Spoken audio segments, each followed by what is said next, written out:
working.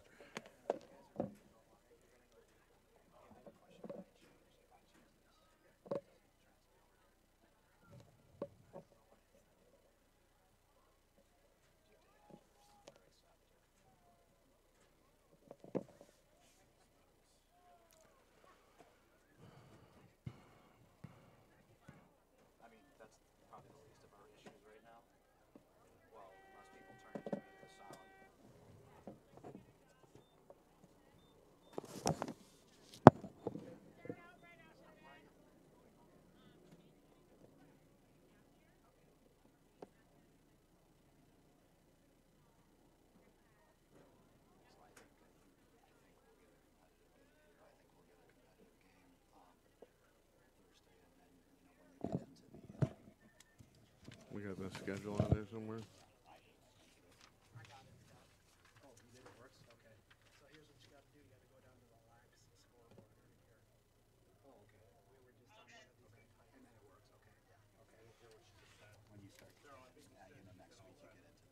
Yeah, right. Oh, yeah. Yeah, right on. We just got to come out strong. Are we streaming yet or no? Are we on? Can you hear me? I can hear Okay. you. Talk. See if I can hear you. Testing 1, 2, 3, 4. Did he say we are streaming? Testing Yep. 1, 2, 3, 4. We are at Wildcat Stadium on this Tuesday night for the opening varsity lacrosse game for the Eagan High School. About ready to kick off with the national anthem.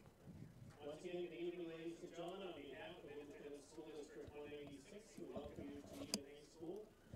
Tonight's non-conference boys varsity lacrosse game. Between visiting Storm from Chanhassen. We got it. Can you hear us? Are we good? Can you hear us? What? Okay. Good. Oh, can't hear me? Testing, testing. Good. Good. Are we up? Okay. Make sure you get in a spot where you can see. So are we set? Everything's good? Streaming and recording? Okay. All right. Okay. It's okay. All right. Well, Scott, I think we are live. I think we are streaming. And as mentioned earlier, we're waiting for the national anthem. I don't. You got nothing? No. I can hear you, though. Okay. Maybe do this on the inside. Well, that's no good. Try it again. Can you hear me? I can hear you, yeah. Okay. Testing, testing, testing, testing, testing. Is there a way to get volume up on my headset? I think that one would. What if I turn you up? Yeah, go ahead, try it. Try it again. Okay. Testing, testing, testing. It's a little better. All right. Well, am I okay? Yeah, you're okay, fine. You okay. can turn me up louder if you need to. This is the main, so I think that's just for us. Oh, okay. I believe so. That's the main, so you should be able to tweak that so I can come through. Okay. You. All right. Well, he'll be anybody in the Twitter universe can feel free to text the broadcast booth. I'm gonna text him right now. Just say shoot us a note. Yeah, open up the line. For your Eagan Wildcats, starting with the goalie, he is senior number 7, Manny Steele. Attack, junior number 2, Ryan Colbert. Defense, junior number 4, Zach Merwin. Midfield, junior number 5. It's not too bad right there, huh? It's pretty nice from a year ago. Yeah, right on. Wow, that junior heavy. Hey, Sandy. Thank you. Hey. No problem. Thank you. Appreciate it. No problem. I'm Scott, by the way. I don't know if we've met. Yeah. Nice to meet you. We might have, yeah. Yeah, somewhere along. Colbert, yeah. Senior number 33, Eli Goldie.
All right. That takes care of the national anthem, the first one of the year for the Wildcats. And as we mentioned, we're at home, Wildcat Stadium, hosting the Chanhassen Storm in our season opener. This is Ken. I got Scott to my left here. Scott, we've talked extensively about this team, both teams, lots of changes. Kind of sum it up for us. Yeah, lots of changes on the Eagan side. Of the 22 players who are on the roster for varsity today, and actually now a 23rd, 9 of them returned from last year's playoff roster. That is a pretty significant turnover in the lineup. On the Chanhassen side, they lost 2 All-Americans. Cole Grinberg playing at the Air Force Academy this year, Jaden Carey at Duke. Those are significant losses. Those are, generational players in the state of Minnesota, great players. And so we have new-look teams. With new-look teams comes the opportunity for new players to emerge. And let's see what we find out from both teams as we get through the game today, but that's kind of what we're expecting to see. I think that is the storyline on both sides of the center line is who's going to step up to fill some of those voids. We've got voids at positions. We've clearly lost a lot of minutes from last year, and we'll have to see how things shake down as we're just getting ready for the first face-off of the 2019 season. So, storyline number 1. We have a new goalie in Eagan for the first time in 4 years. All-American Mr. Goalie Award winner Jack Currington is not in net for the first time in 4 years. Manny Steele, a senior, number 7, taking his place. The other goalie on the roster, Zach Wallach. We'll wait to see how this goalie rotation works, how Coach Felter is going to handle it. But, again, big change for the Wildcats there. It's been a long time since someone other than Currington was manning the nets for the Wildcats. So we'll see what happens. We've got the face-off about ready to start. And, Scott, that's a freshman in there for the Wildcats. That is a surprise. And, wow, he wins his first face-off. That is fantastic. Question mark going into the season. Timmy Hoffman graduated a year ago, won 56% of his face-offs, looking to fill a void. I like what I just saw. If we can replicate that, that's great. That's a huge start for the Wildcats. We saw the Cats in action over at St. Thomas Academy about a week ago in the cold, maybe pre-snowstorm, and that was a pre-storyline or an emerging storyline, the face-off man. And we saw the freshman out there, and he did well last week, and he's 1 for 1 tonight as the Cats have an unforced error. One of the, as we talk about the keys of the game, we'll do that here through the first quarter for the Wildcats. They have to maximize their possessions. Step 1 is winning the face-off. Secondly is avoiding turnovers, right? They have to maximize their time with the ball, and they can't. They have to limit those turnovers. They're going to happen in this game, but they really have to limit those. Well, and the Cats could very easily say, hey, this is not the Chanhassen team of years gone by, and they could get lax, and I think they need to make sure that they avoid that. And like you said, execute.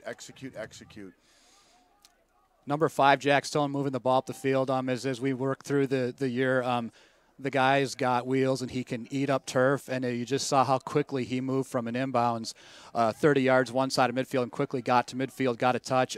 Lots of speed. Jack Stone, a captain, a returning starter for the Wildcats. He's going to be a key contributor this year. And that speed and that ability to get up the field is going to be a tremendous asset this year. I'll watch as the Cats move the ball around. Again, can they maintain possession? Can they get a quality shot? Can they get a good look and get it on net? Much like Eagan, Chanhassen's got a new goalie this year. Replaced a star goalie from last year. Parker Wolf was a third-team All-State goalie. New man in nets. Again, this is going to be a big test for him as he looks to get his first varsity action. Zachariah Rath Right now you're seeing a lot of passing, and I think I see patience that I just don't know that I was expecting this early in the season. It's like shoot. But they move the ball around, and they're looking for that quality shot. Yeah, that is impressive. That patience is important.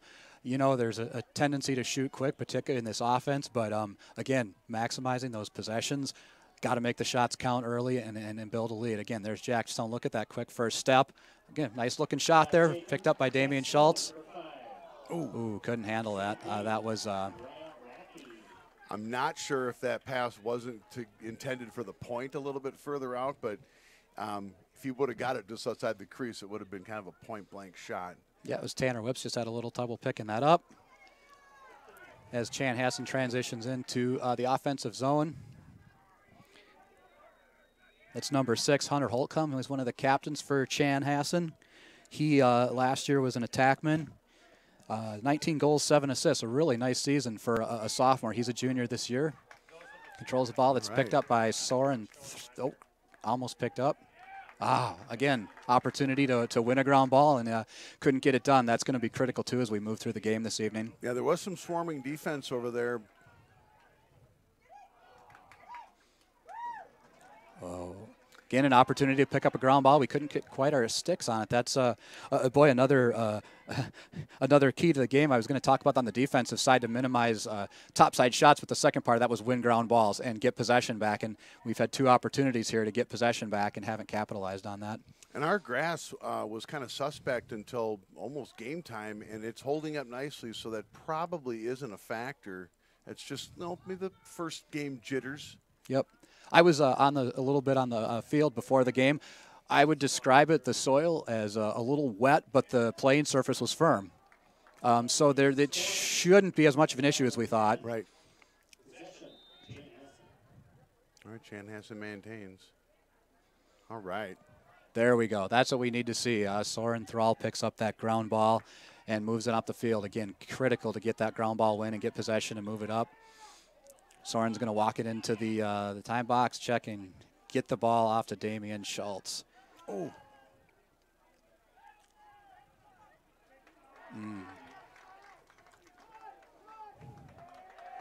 Looks like we got our first penalty flag of the evening.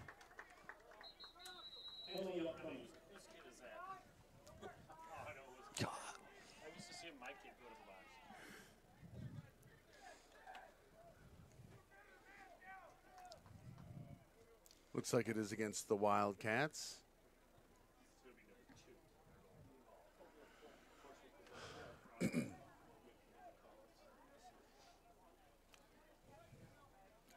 So Wildcats will be shorthanded. That's number 2, Ryan Colbert, in the penalty area. Penalty on the Wildcats, 30-second technical foul, push for possession of penalty number 2, Ryan Colbert. Time of the penalty, first quarter, 7 minutes, 37 seconds remaining. So a push from behind, a technical 30-second releasable penalty there. Short one. Again, a quick strategy to kill a penalty, force the other team to make an error and run the ball on the field. And that's exactly what the Wildcats do. And that should almost take care of the penalty, provided we can make a couple passes here. Yeah, it looks like he's coming out and now, so success. That is the... He's trying. There he's back into the play. We're back to full strength here. Chanhassen picked up a loose ball, moves into the zone. Number 25, Ty Christensen with the ball. So again, the teams look like they're feeling each other out a little bit. There's been some sloppy turnovers. Well, as another example right there, and that looks like it's going to go to Eagan. Yep. Yeah, kind of a heavyweight boxing match, a little lethargic at this point. Some crisp passing early on by the Wildcats, but clearly the early on, that first round kind of punch to the body kind of thing, and see where your guy's at, and that's where we're at right now. So. And again, look, so what we saw there, Manny Steele gets the ball to Joey Gallus, the senior LSM, moves it up the field, gets a touch, and resets the offense. Yep. Good patience exhibited by the Wildcats so far. Now we got to create some scoring opportunities. There probably hasn't been a really good look at the net yet. It's number 3, Colby Sorensen. Oh boy, big save. No, that's a good look there. Big save by the goalie. Yeah, Meekin had a real nice shot, and that was a nice save.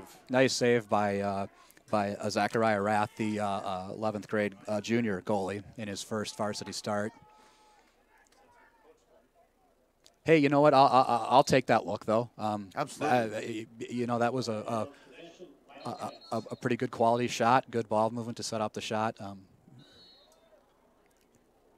The ball goes back to Eagan. I don't think that they've held back from shooting with some real good looks yet. That was undoubtedly the best look that they've had so far this evening.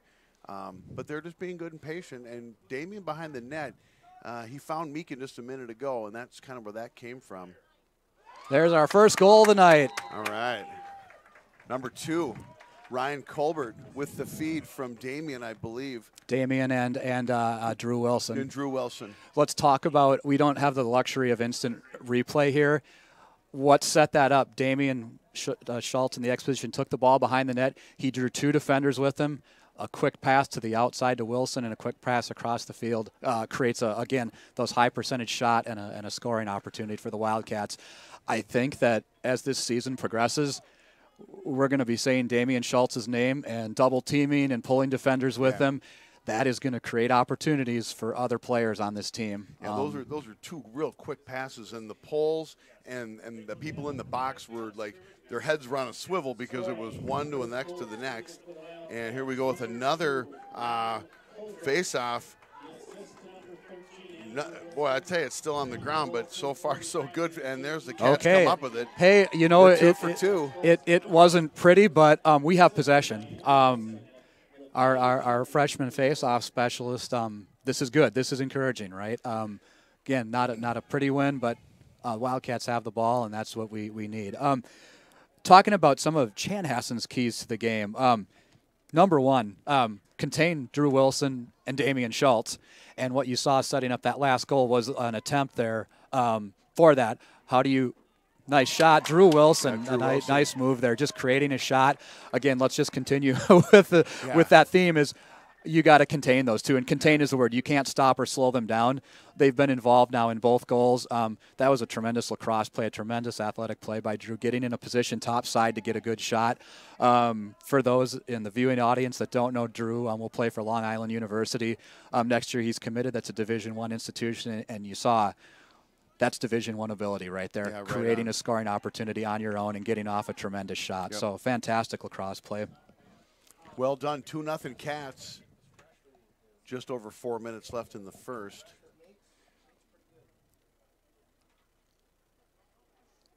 The freshman face-off specialist with his 3rd shot. Joey Gallus on the LSM, Jack Stone on the other midfield. A little bit of a battle for it. Still battling. Looks like Chan's going to come up with that. Number 11, Nate Nicholson, also a captain, a senior captain. Last year, he had 66 ground balls, a tremendous season. Picked up 1 there this season already. Possession back in the Wildcats, Jack Stone with the ball as he moves up the field. He eats up turf like you said earlier, Scott. He can really bring that ball quick. That was kind of more of a lope, but he definitely can get that touch quick and almost catch people backpedaling as he's bringing it up. You know, it's deceptive speed. He runs like a gazelle. He eats up a lot of turf, but it is deceptive. You wouldn't watch him and say, this guy's a track star or a sprinter, but he eats up turf like you wouldn't. Wow. Oh, wow. Great shot. Tanner whips. Nice maneuver there. Nice look, taking a step, getting the ball, getting a nice low shot off. Well, on that last face-off, which we did not get, Chan brought the ball down, and they were making a few passes, and the defense has not had a lot of opportunity. They've been marking up and doing a nice job, but with the ball out front of the crease, you get a chance to get the defenseman to get a shoulder into people, and that's how that ball wound up on the turf. Just prior to Stone bringing it out across and then clearly setting up whips on that last goal. So 3-0 Cats, 3:43 left in the first. This first quarter starting to take on some definition a little bit, Scott. Yeah, it is. It is. I'd say the first thing, the Wildcats aren't rushing their shots. They're waiting for good quality chances. I think we've had 5 shots toward the net. I would say 4 have been 4 pretty good quality shots. And we're converting on. Tommy Meisinger picks up the ball. Again, another Wildcat player with a decent amount of speed. Hey, wow, fantastic play. I think we're going to be saying this all year. That was a Division I shot. Yep. Originated by a good loose ball pickup by Tommy Meisinger's speed into the attacking zone, creating space, finding an opening. Drew Wilson getting to a spot, getting the ball. That is a great lacrosse shot. That's fantastic. Could be a timeout on the field, I believe. Probably Chanhassen. If I'm not, I don't see why it wouldn't be Chanhassen. 4 goals in the first here, and the last couple kind of rapid fire. Actually, all 4 probably within a few minutes. Yeah, and that last 2 minutes. Yeah, that last goal was a little more of a traditional Eagan fast break kind of goal. The first 3 were more out of a structured setup. That one was about getting the ball running and making something happen. Well, you know, I know we were talking pre-broadcast, Scott, about the worry that a lot of teams have as they open the season. Are you going to come out of the blocks fast? Are you going to be a little lethargic? And I think, both teams were kind of pounding away at each other early on, but I think we've clearly decided that we're not going to sit around and wait for Chan to make their statement. No. We're going to create some separation. And at 4-0, I think that we're going to probably start seeing the comfort level continue to increase in our boys. Yeah. Again, we're not getting all the ground balls, but we're getting enough possession, and we're again what we saw at the scrimmage with St. Thomas was, I saw some rushed shots. I saw some, I don't know. It kind of looked a little. Oh yeah. So we just learned from one of our associate producers that we haven't been updating the score on the screen. This is a lot to ask. We're good now, 4-0. Sorry to the viewing audience. Absolutely, viewing audience. In case you've muted your speakers to avoid the commentary, now you've got the visual on the score, and again, we apologize. Now who would mute us out? Absolutely. I'm listening to you, and so there you go. It's mesmerizing, right? It really is. Yeah, so boy, I don't know. I just we'd be offended if somebody was muting us, right? These are our friends and family members. Friends and family. So we're, again, every face-off that the Cats take in the early going here is critical, just in kind of reassuring us that we've got personnel that can handle that job, because the game is vastly possession-oriented. So far, so good. So back to the little commentary about the scrimmages. Just felt like there was some shots being rushed, not stopping and thinking about what opportunities there were. Saw a couple shots from 35 yards away when there was people open and in position. So like a little better what we're seeing here. As we touched on too earlier in the broadcast, only 9 guys returning from the section playoff roster. We've got a new lineup on the defensive side. Well, Eli Dolney returns. Zach Merwin is a starter. Soren Thrall is a starter. Those are our new starters.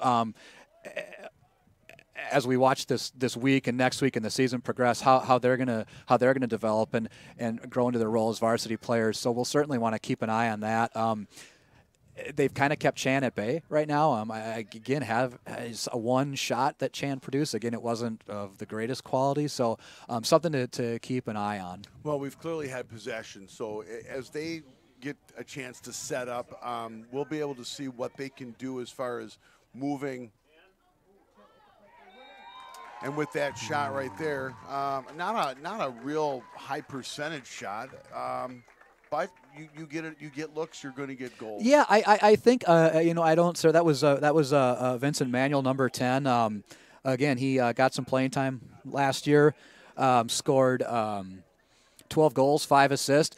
It wasn't a great shot, and I almost wonder if Manny Steele was a little screened because he looked a little surprised when it hit his stick, and I don't know. I think the poles were kind of starting to collapse in front of him, and it may have been just a lot of action. He's only seen one shot previously tonight, and might have caught him a little off guard.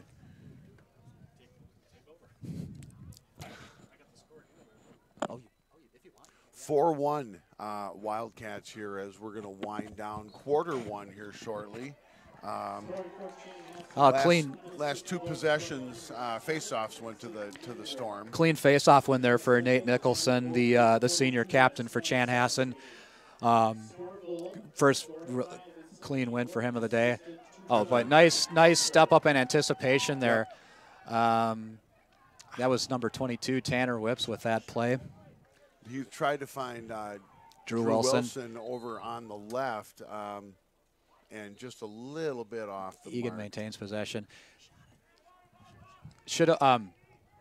Nice anticipation by Tanner there, creating a turnover. A shot by Drew Wilson. Stopped by Zachariah Rath. Good shot, good save. Ball up in the air, and overthrown. Still connects to Brady Grandstaff, the 9th grade attackman. I had to do a double take there. And Dean Wow. says he's a 9th grader, so let's validate our rosters. We always have to do a double take when we see a 9th grader. That indeed is right. You know, it's a little uncommon for programs such as these. These programs are deep and have had success, and a little unusual to see those underclassmen. Or those 9th graders. They have one with Brady as an attack. We have Patrick Ryman in the face-off. Oh, another goal there. That was Hunter Holcomb, the junior. Nifty little move there behind the net. Got off a quick shot. I think caught Manny Steele by surprise a little bit. Yeah, he worked it. He was back and forth several times before he finally got just that half step and decided to step around the side of the goal and take the shot. You know, we were talking earlier about the scrimmage against St. Thomas and how we saw a lot more shots, less quality shots, and that might have just been like one of the old, let's put some finishing touches on these new rosters, and look at me, I'm going to shoot the ball. And I remember we were all sitting in the press box watching that thinking, got to take better shots, and they've clearly done that tonight. We got another face-off between Patrick Ryman and Nate Nicholson. Another pretty clean win for Nicholson. But an errant pass throws it away. It is going to be picked up by the freshman Brady Grandstaff. Did give the Cats a chance to kind of set up. That was actually kind of a fast break developing. Unassisted. 59 seconds remaining. First quarter.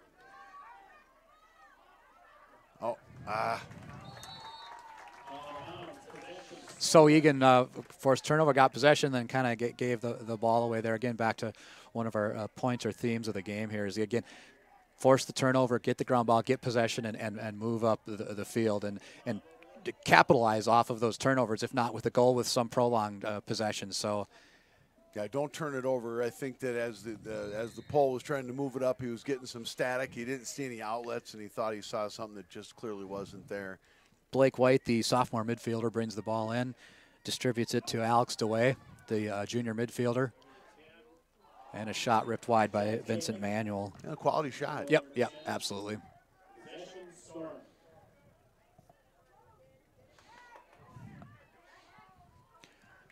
Another ball on the ground. Let's chalk that up to first game problems, right? Lots of balls rolling around on the ground, lots of errant passes.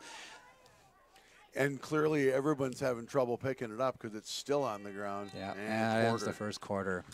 So, in the books, 4 unanswered goals initially by the Cats, 2 unanswered in the waning minutes of quarter 1. We've got a 2-minute break. Scott, the first quarter, what do you think? Okay, right? You know, a lot of balls on the ground. I liked Egan's play from about the 10-minute mark to about the 4-minute mark. Felt like the momentum shifted a little bit. And what I think changed was in that first half, first 2/3 of the quarter, Eagan was winning faceoffs, getting possession. Last 2 to 3 faceoff, good clean wins by Chanhassen getting possession, and we have a little bit of a different game here. Overall, kind of what you would expect, and you made a comment too about the field condition, and that has a part to do with it too. It's not optimal playing surface yet, and it may be a little more difficult to pick up ground balls. A lot of these guys, Chanhassen is practicing on a turf outdoor field or indoors. Egan's been indoors at a turf field quite a bit, and it's a different playing surface. It's a little uneven right now, and it'll take some acclimating to. Well, I suppose just getting used to being on natural grass, but also, like you had mentioned, it's not optimal natural grass right now. But as you said, we were not as strong in the circle in the face-offs down the last stretch of that quarter. So it is a possession game. So we'll see how we bounce back. Yeah, I want to say, again, we don't have access to real-time stats here. We don't have a team of statisticians to supply us with stuff. But I believe that, you know, the face-offs, I bet at the end of the quarter were probably pretty even, maybe 1 in favor. Maybe a 4-3 or something in favor of 5-4 in favor of other would have been 7 face-offs, right? Sure. Maybe 4-3 in favor of Eagan, maybe. Yep, and that's probably pretty accurate too. Now on that freshman, he's got an insane clamp on that ball, but you notice he kind of sweeps at it once and at that point it's almost like a jump ball. Yeah. So he's not able to clamp it to the point where he can find where his guys are, but he's definitely in there. He's low to the ground. He appears to be a pretty good-sized kid. He's not going to get pushed around, and we're going to get a chance to see him here as the Cats now are defending the north goal and heading south. And you know what? If he can tie up the ball and hold up or slow down and let. Again, we've got speed right now. Jack Stone, Tommy Meisinger. If we get Joey Gallus out there, we've got some speed. Get the ball down and let those guys come and battle for it. That didn't turn out as we happened, but again, that can work too if you can't cleanly win a faceoff. Number 32 for the Storm, Charlie Noss. Oh, and turns the ball over. And another one. Yeah, it's dueling turnovers right now. Cats are trying to get it. Looks like Meisinger going to bring it across the center line, get the touch, and looking, finds Wilson. Again, look at again, he was uncontested there, but the speed in with which he brought the ball from the 45-yard line. The football gridiron is still out there for us to see, up 25, 30 yards up the field, and uncontested there. When we get into situations, tight competitive games, that's going to be a difference maker for the Wildcats to have that speed. Tanner whips there. There's some displeasure amongst the visiting section here. Yeah, they're calling for the head ward. But expect the Cats, I think, to they took it back outside the box. They're going to slow things down, going to maximize possession. Looking for that quality shot has served them well thus far. As Whips is looking, and he pulls back again too. So, giving a little direction to his fellow midfielders. And this is an interesting advantage here. Get the ball to Drew Wilson up top and watch what he can do. That. Yeah. Yeah, a tough shot to defend too, up over the right shoulder of the goalie as he's working it on the left side of the net. That's a tough shot. So it's a little too early to start talking about this, but we saw a guy here at Eagan a couple years ago named Brandon Wirtz, who there was many times getting him the ball 20, 35 yards up from the net, isolate him one-on-one and let him go. That reminded me of that right there, and I'm in no way, shape, or form suggesting he's at that level yet. Right. We might be talking about that later in this year. That's his third. Is that his third goal of the night? I believe so. Yeah, that's his third. So we had Whips had one, Colbert had one, and then Wilson's had three.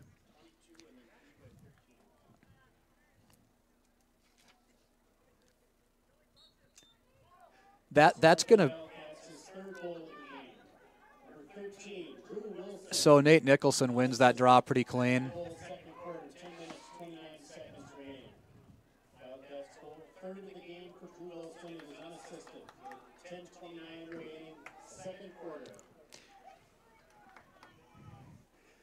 Rich Mills, a name from the past to many of you Eagan lacrosse fans, is helping us keep the score updated on the stream here since Ken and I clearly aren't capable of doing such a simple task. We had to delegate to somebody more competent than ourselves. So we made him associate producer. Beyond that, we're dealing with union issues if we go beyond we that. can't. We're not allowed to use a mouse. That's not in our contract. Stone behind the net. Look at that drawing. Jack Stone, we haven't talked about this yet, a key returner from last year. Had 12 goals, 7 assists last year, was a starter by the end of the year. Did you notice there, too, drew a double team? Number 4. Boy, and there's Wilson, like you said, Scott, with his fourth, but that move, and again, if we did have replay, we would roll that one back, push the issue, got the ISO, rolled back to the offhand, and fired, and as a goalie, you don't know which side it's coming from. No, Drew can play with both hands, and you saw it there. He just rolled off. It almost looked like he rolled off of a pick, and where it didn't. I thought he was going to distribute the ball. It didn't look like there was much down there for him to work with, and there wasn't. He made it happen. That's number 4. So we are 15 minutes into the season. This is an interesting looking player. If this is a foreshadowing or if this is what's going to come, people, again, in discussions have talked about him and his ability. He had a nice season last year for the Wildcats. Another clean win by Nate Nicholson, the captain, the senior face-off specialist. we got to prevent that. That's something we haven't talked about that. We can't allow clean face-off wins and let the face-off guy take the ball down the field. And he just again, we got to pick that up. Well, I think we knew heading into the season that it's not going to be face-off by committee by any stretch, but we are still looking for our guy. And boy, if the first 6 minutes of the game were any indication, problem solved. But it's a long season with a young face-off guy, and you go with him and you see what happens. We did have a slide and a little bit of a body at the end here, but clearly it was a clean face-off, clean scoop. Manny didn't have much of a chance. No, and hey, you've got what's going on. You've got a senior, a captain, an experienced face-off specialist returning from a team last year that finished 13-2 last year. All right, we got it. It wasn't clean and pretty, and a stoppage of play here, and a timeout for Eagan. So, look. Hey, anytime you put a freshman out on the varsity field, there's going to be a learning curve, right? Yep. Doesn't matter who they are, how talented they are. When they're going up against a senior, an experienced senior face-off specialist, there's going to be some growing pains. If he can win 45% of his face-offs and slow them up when he loses, wow. That's great, but live and learn. He's going to learn tonight from competing against somebody like this, and there will be bigger tests yet to come. Not to take anything away from Nate Nicholson, we will face some pretty strong face-off specialists, especially in the back half of this year. And this is a great trial by fire. Yep. I mean, we're opening up against Chanhassen, a quality club that will be in the mix for the entire season and in the postseason. We go to East Ridge later in the week, another quality team that is going to ask us to step our game where it needs to be. And then our schedule will settle in a bit where we can really find our groove, hopefully. And it's at that point where maybe we're not up against a senior face-off specialist. And if the freshman is still in there taking his licks and taking his reps, he might find his groove as well. I think he might. And, I want to take off on something you said, East Ridge. They lost to Eagan by a goal in the section final last year. They were an up-and-coming program. They were this close to advancing to a state tournament, knocking off a heavily favored team.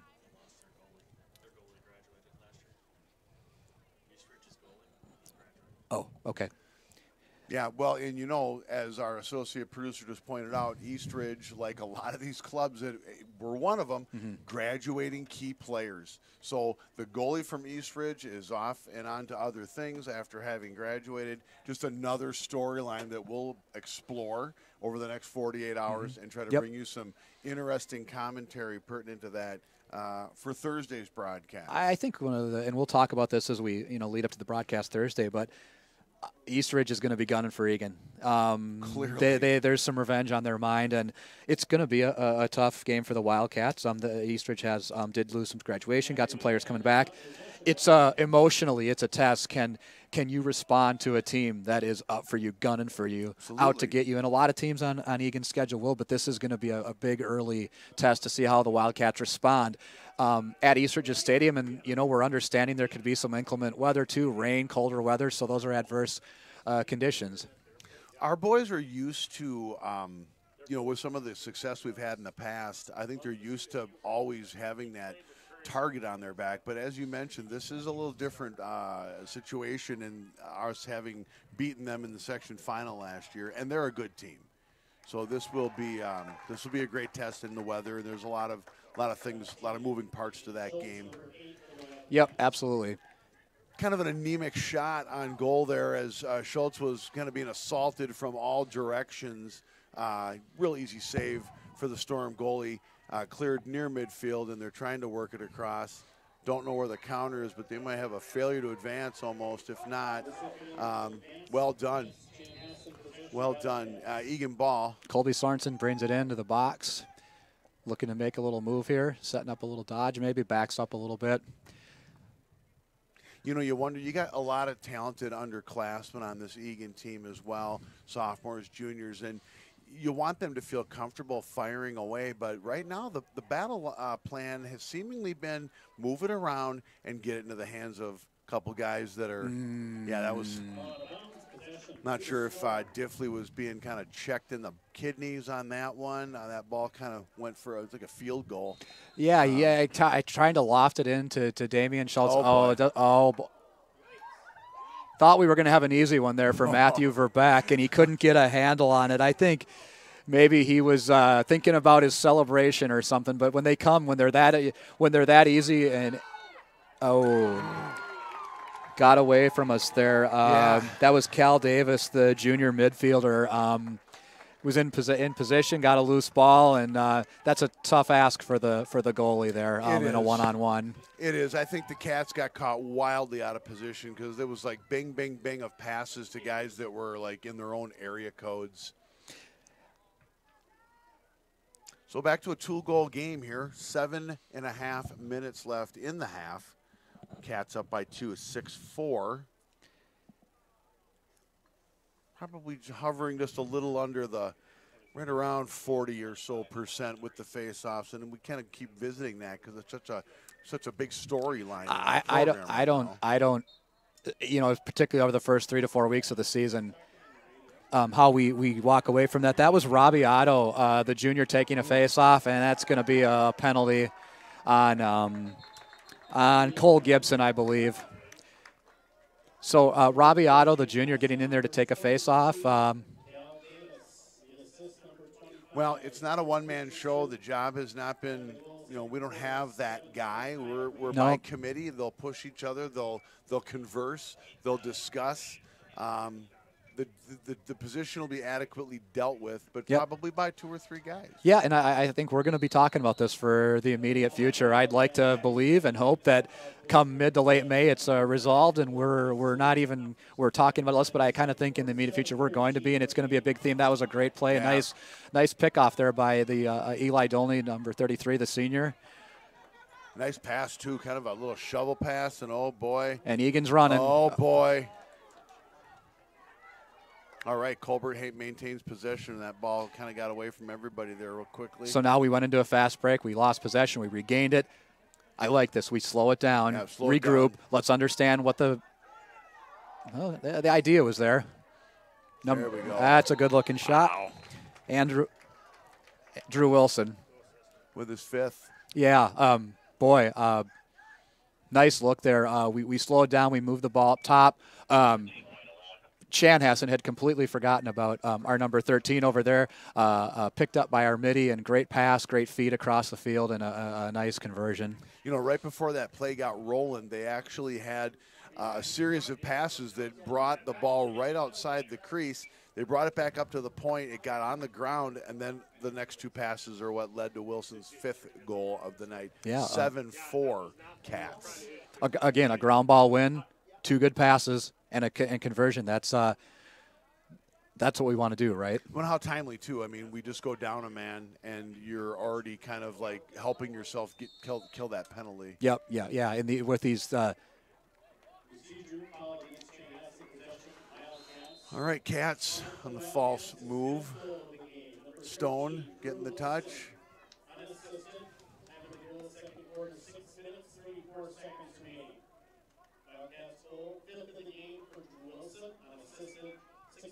So we go back up top here.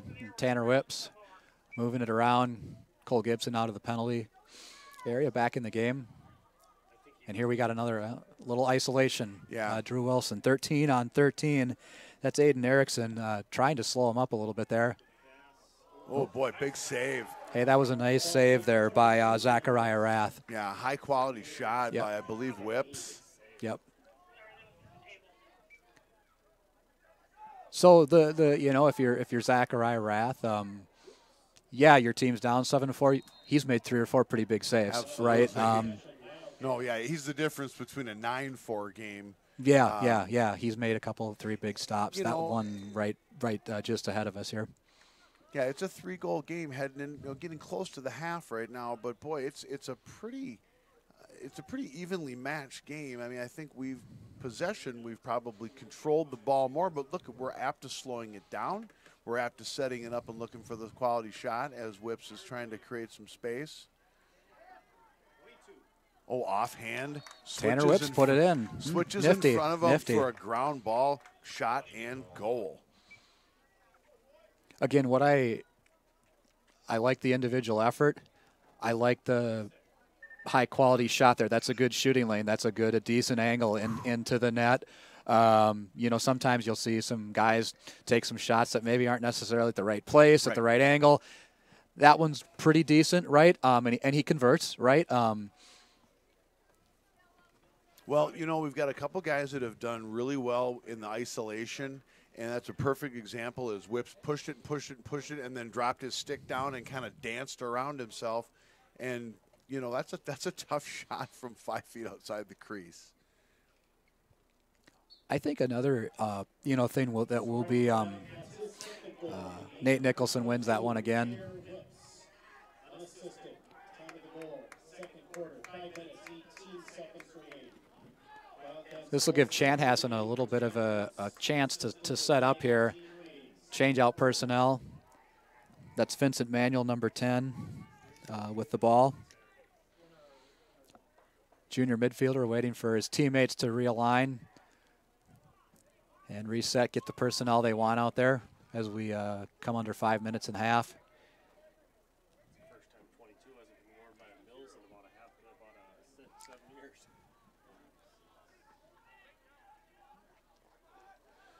Oh yeah, like I say, still some cobwebs coming Yeah, off the sticks. yeah, we've seen some errant passing, particularly from Chanhassen. I don't chalk it up. Wow.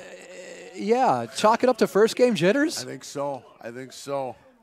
You know, we may see some clubs this year that aren't as skilled and more of that. This is a skilled club.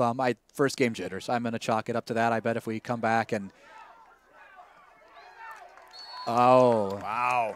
Little football play here. Sure, and you know, we've gone both ways, Scott, about the physicality of the game, and I think we would prefer to see it somewhere in the middle. Yep. know? That was in my opinion. I'm not an official.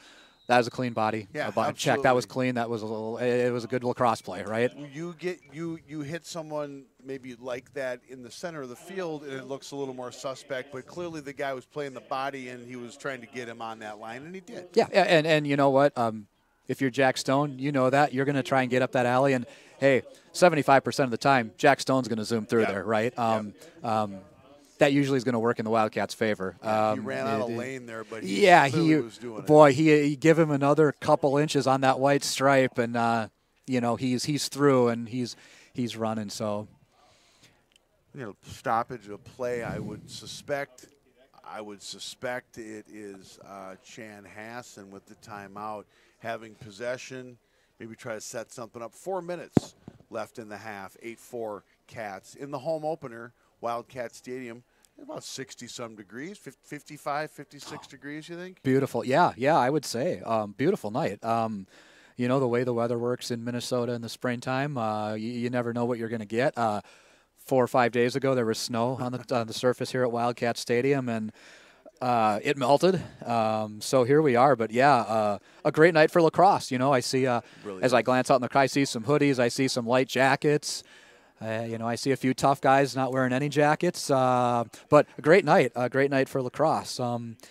Thursday night might be a little chillier, but yeah, I show 65 on my weather app. So I'm guessing Chan's talking about like we got to set up and maintain a possession because they, for the most part, haven't been able to do that. Whether it's been their own errors, whether it's been a forced error from the Wildcats defense, they just haven't had a good flow of possessions. And whether that's their own errors or a forced turnover, we'll see. But I think that's probably what they're talking about. And the coach saying, "Boys, settle down. Right. You know how to pass. You know how to move the ball around. Let's get it done. Let's get control of this game." I don't know that I think their unforced errors has been as helpful to our defense. We've played some great defense. We've marked up nicely, but when they've scored, it's been kind of almost uncontested, and their errors have helped. So we'll see if they're going to slow it down a bit and try to grab one or more before the half. That's Blake White, the sophomore midi, trying to make something happen. Puts it back to Vincent Manuel. He's been active today. Oh, Steele might have got Great. Oh, it got through. It did. I thought he got it, and then I thought it went wide. That was Alex Dway, the junior midfielder.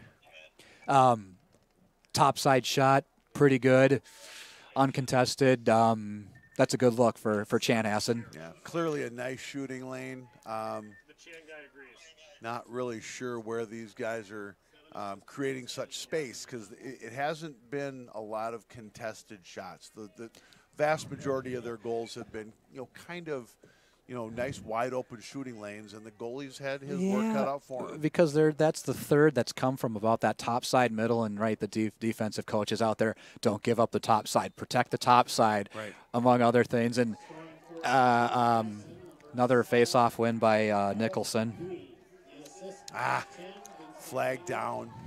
Probably a slash on 6. Hey, Nicholson still has the ball.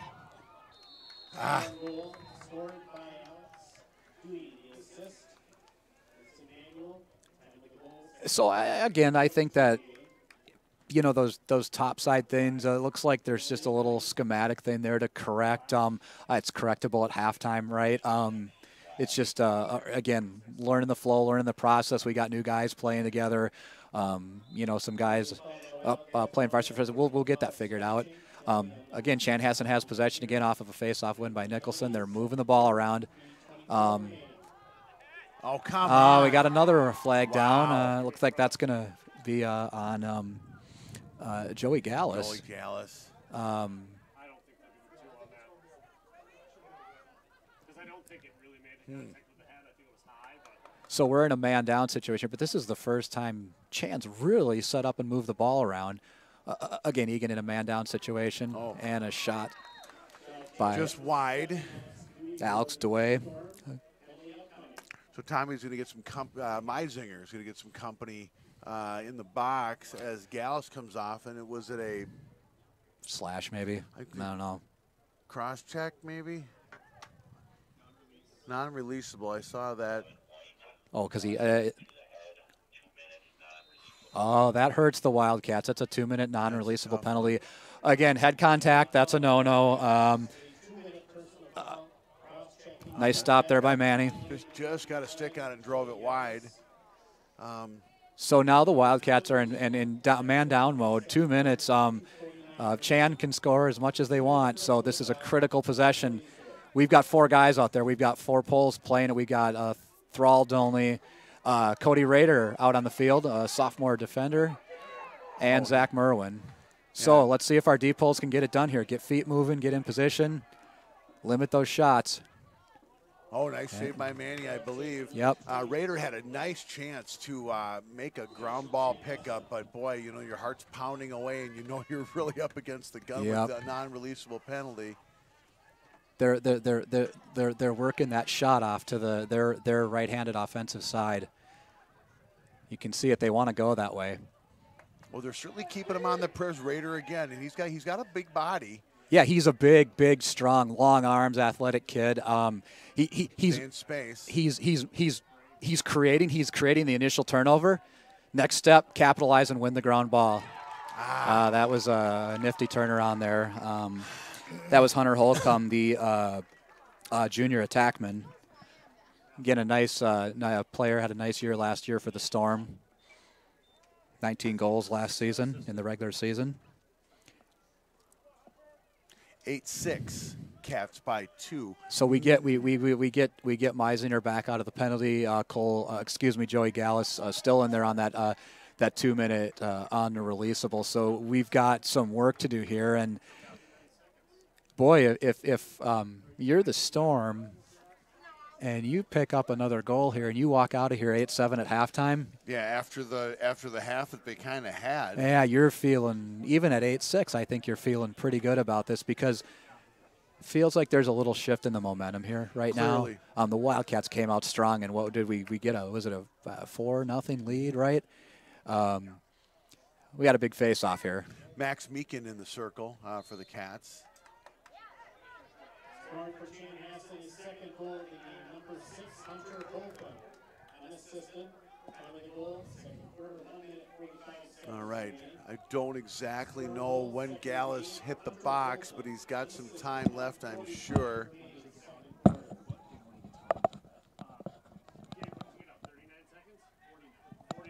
Oh, unforced error. That's going to be helpful. That's Merwin big. gives chase, but not to do. Cat's ball. So our associate producer has informed us that Gallus will be out of the penalty box at the 49-second mark.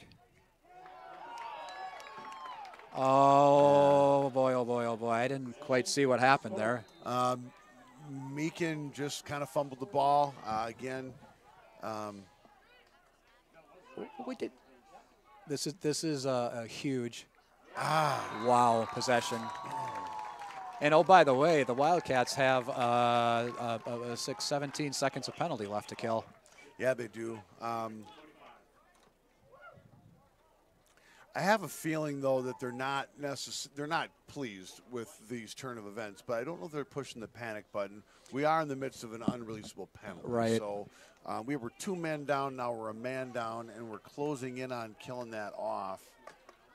So who do we got? Patrick Ryman's back out there in the face-off circle.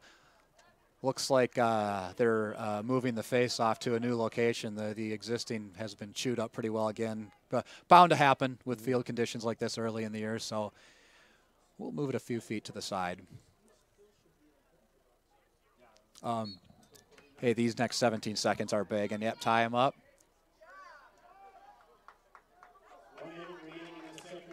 All right, 1 minute left in the half. Oh, there we go. Hey, a nice forced turnover. Now there's a flag down. There's 2 flags down.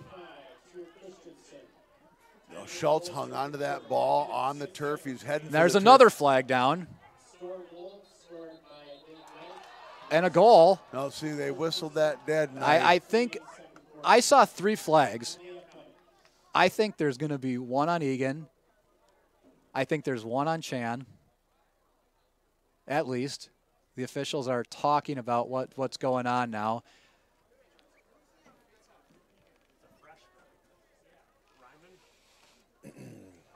We got a slash. Okay, it looks like maybe looks like we got a penalty, 1 penalty on Chan. Sorry for my jumping to a conclusion there. I thought there was going to be 1 on each. There was a lot going on there for a minute. We got 42 seconds. It's a 1-goal game. 42 seconds left in the first half, and the refs are sorting this out.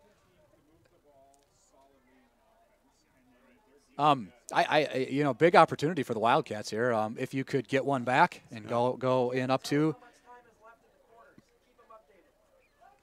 42 seconds left in the quarter at the moment, and Wildcats have possession, and the ref is trying to explain it. We're going to get it from the announcer guy here in just a moment.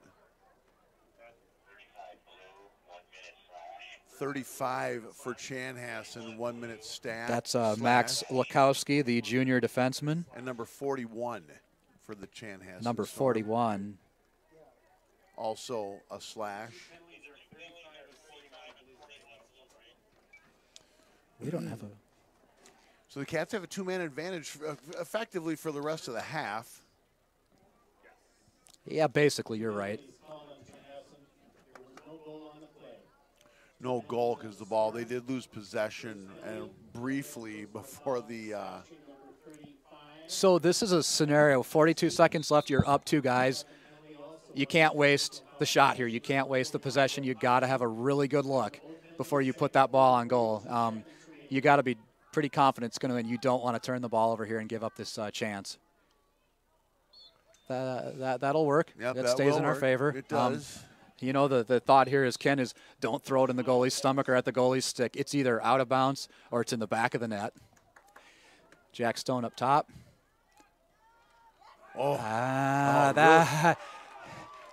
Real nice pass. We got to get possession of this ball. Get the half run out here. 6 seconds, so you might as well just bomb it down. 5. Yep, just run the clock out. That's so. Hey, you know what? The shot. It was good there. We were down to what, 12, 14, Yeah. 12 seconds. Good pass into the middle. Tanner Whips got off a shot. It was a quality shot. That was hey, that's where you want to get shots from, right? Yep. Top side front of the net. It just didn't convert. Did what they had to do, right? Yeah, so we're heading into a 10-minute halftime break here. What started out as a 4-0 Wildcat lead is now 8-7 Cats at the half. So kind of a tale of two teams on both accounts, really, Scott. Yeah. The face-off proposition flipped back in Chanhassen's favor. When that happened, the game closed. And again, to your point, yeah, we had 2 goals came on man-down situation, but that was the change in momentum. There was that change in face-offs and possession. So Eagan's got to correct that. Eagan's got to do a little positioning work defensively to make sure we take away those topside shots and get back into how they were looking offensively in the first quarter, getting good flow, good stuff happening. So again, these are all correctable things. We'll see what corrections the team make at halftime and come out. Looks like we're going to have a good second half here. I would agree. Okay, folks, 8-7 Cats at the half. We'll be back.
All right, I think we're back. We are Having some great conversation with our PA guy here in Eagan. Man, this guy does all the sports here, Scott. I mean, there's not a sport the guy doesn't do, and he's doing it for us tonight. As the Cats are up by 8-7 against the Chanhassen team, who's in town for tonight's tilt. Scott, we talked about. We came out strong. We got a little lax. They came out a little lax. They got strong. Halftime, a 1-goal game. Second half, what do you think? I'm gonna go back to our themes for the game: possession and face-offs. Right, that's the key. I would agree. We are not grabbing the amount of face-offs that we probably would benefit from getting, but we're doing it by committee. We saw Otto out there. We saw the freshman, and we saw Max Meekin take one in the man-down situation. We're going to find our level, and the Cats are back on the field. We are defending the south goal, and it looks like Zach Wallach is going to be in the net to start the second half. So we talked about that at the top of the broadcast. We're like, well, are we going to get rambled on a little bit about Jack Currington. Like, are we going to get a Manny Steele all the time? Are we going to get a Manny Steele, Zach Wallach? Looks like we're going to get a Manny Steele, Zach Wallach for game one, then let's see what happens. So, again, just keys to the game. Early we talked about possession and face-offs for Eagan. We talked about, defensively limiting those high percentage top shots, right? Top side shots, winning ground balls. Got to go back. We got to limit those. We got to get possession and set up and run the offense here. So let's see what we can do here. Cats are still up 2 as the defensemen are marking up. Boy, nice pass shot right on top of that Chanhassen goalie and a big stick save. 11 and a half minutes. We just got started here. It's a 1-goal game. I think the Storm is now back at full strength, and they are setting up, and the Cats are marking up. So, we get back to some of the keys to the game for Chanhassen. We talked about containing Damian Schultz, Drew Wilson. Haven't contained Drew Wilson yet. 5 goals in the first half. Nice stop by Zach Wallach. Nice first save there in varsity action. Talked about limiting and slowing down that transition game from Eagan. It's kind of been non-existent for the most part. And then also how they play positional defense to kind of mitigate some of the scoring threats from Eagan. So, again, I think those keys are all pretty relevant still. And absolutely. And they haven't done a fantastic job of that containment, and you can't just That was Cal Davis, the junior midfielder. Again, I sneaking in there, he looked like he snuck into a seam there and had a pretty clean shot. That's a lot to ask for the goalie to stop that one. Yeah, no, he's practically in the crease. You don't know where how he was able to create that kind of space.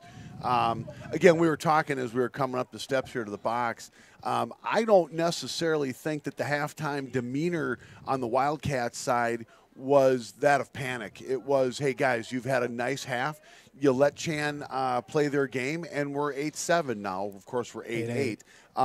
They're going to have to keep their foot on the throttle, both teams, as they now we're knotted up at 8 here. So I think the key is how does Eagan get their mojo back? It feels like they've lost it a little bit. Another clean face-off win there for Nicholson. Feels like we've been just pushing that button since midway through the first half there. Yeah. It started off a little surrealistically promising. Yeah. And maybe we should have lowered our failure to advance on the Storm. I was just like, he just kind of laid that at Schultz's feet. We'll take our possessions however we can here. Clearly. But what hasn't, in the last probably 4 to 5 minutes of the first half and the first couple minutes here, we haven't seen a good Eagan possession, and that's what we need to see right now, a good, strong possession, and hopefully a conversion to a goal. And there's a turnover there created by the Storm's number 33, Simon Noss, a junior defenseman. Nice and aggressive. That's got Stone behind the net, applying a little more physical pressure as a pole bringing it across. Like that's going to be the Eagan ball, I believe. Which direction is that going? That's going to Chan. Referee's slowing things down. Alex DeWay will start it up for the Storm.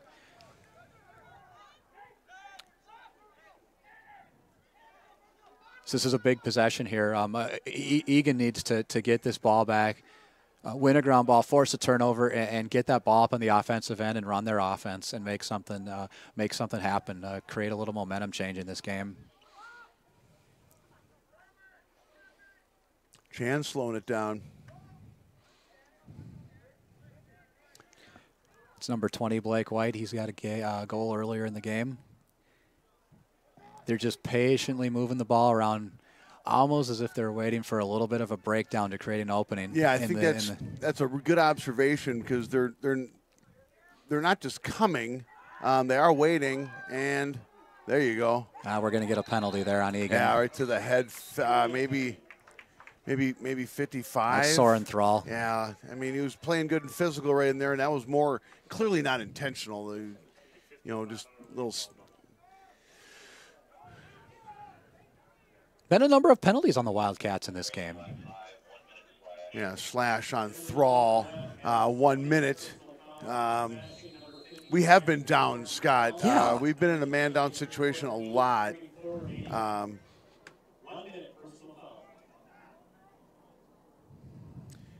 And as the season wears on and we're able to track what's on paper, what's going on just a wee bit more, you'll see just maybe how, if we've had some effect killing off these penalties. We've done well, not as well. Okay, we'll take that. Yeah, we'll take that. Yep, and then just slow things down a little bit. We'll take that. Shot was taken by Brady Randstaff, number 3. Chan's still being kind of patient.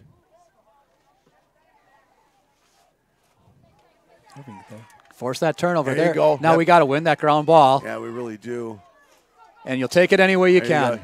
Oh, trying to. Yeah, he did try. There's probably a push or maybe a hold. I think Damian Schultz saw Drew Wilson streaking down the left side of the field, and hey, that's a great play because if that pass connects, it's 9-8.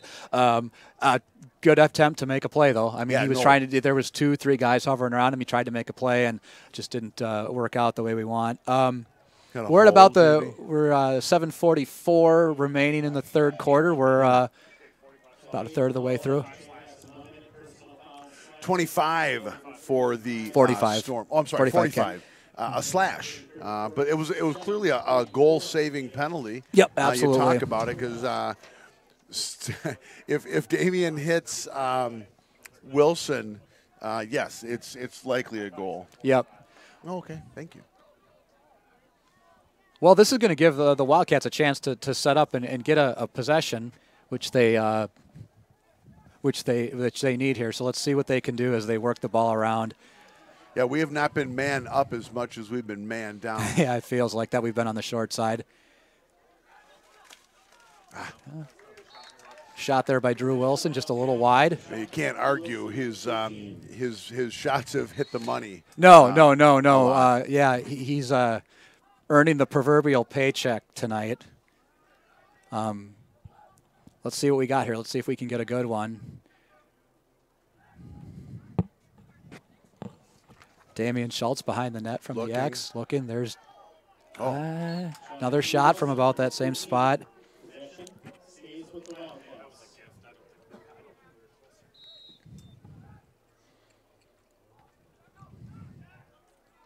There we go.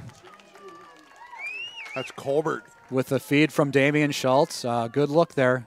Converted on the man up. Excuse me. I got to get out of hockey mode here. I was going to say power play and penalty kill, and I'll do my best, right?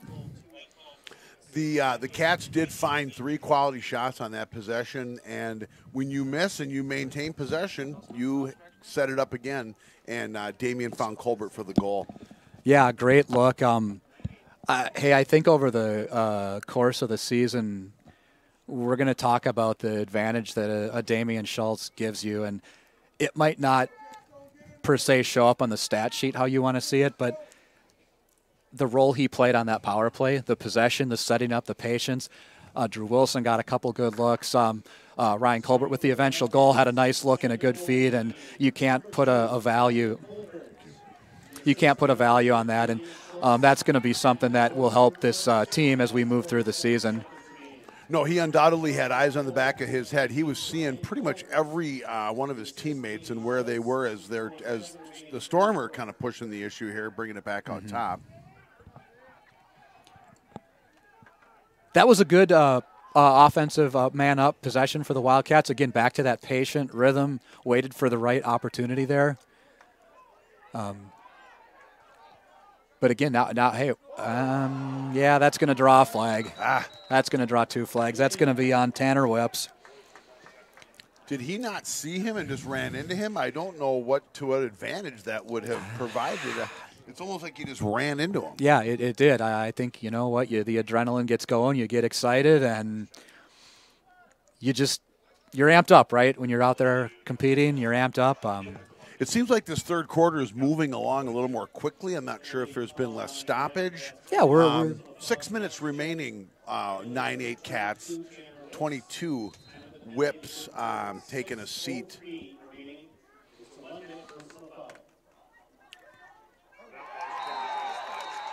That was a good shot. He was kind of falling away, and it was a good shot. We're all knotted up at 9. That is Carter Van Hollen in attack, an 8th grader. Whoa. That's something else, right? We talked a little bit about 9th graders being in these teams. That's an 8th grader converting a goal there, right? That was a nice shot. It really was. Would have liked to see a body on him a little bit, but that's okay. We'll get there. Thank you. She did. Kudos to the concession stand and the food runners, keeping the associate producer and the broadcast team. Have to make sure AV guy upstairs also knows we've got some food down here. Yeah, I think as we're back in the circle. See, we're in a structure here. Jesse Wallach running the camera upstairs, which is what you're all seeing. The fruits of his labor is up there. It's probably a little cooler as the sun goes down, and he's a tough guy, though. I think he can hack it. Unsung hero. I bet he'll be mad, though, if we eat all the hot dogs.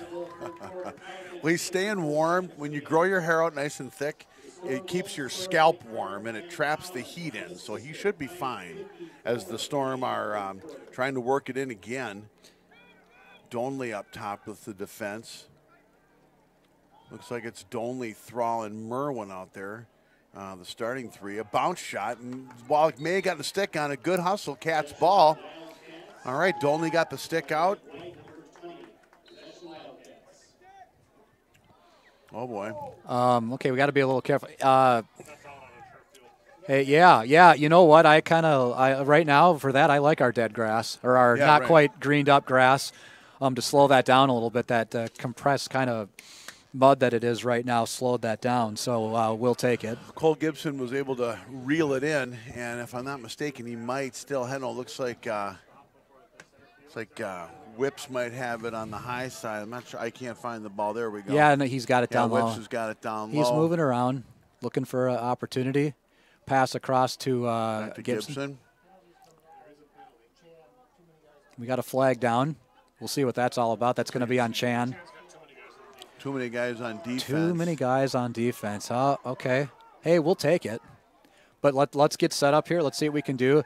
Looks like Wilson's trying to isolate a little bit. Look at that there as he draws 2 guys and still works himself around. And when he does that, look at the 2 open gray shirts. Yeah, no, great point, Scott. He brought in 2 defenders, and he just kind of runs the body in and then bounces back. He had a goal in the south net in the first half where he made that contact and rolled off, like you said, like he's rolling off of a pick. Shot on the offhand and scored, and he's notorious for that tonight. Illegal substitution against the Storm. 30-second penalty. Cats with possession. Up top to Whips. Whips to Stone. Stone to Damian Schultz looking.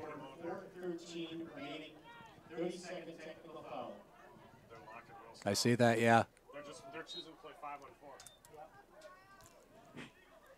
So it looks like the Swarm, part of their answer to Drew Wilson is manning him up, spotting him up with a guy, and that currently is 21 Zach Salem, the senior midfielder.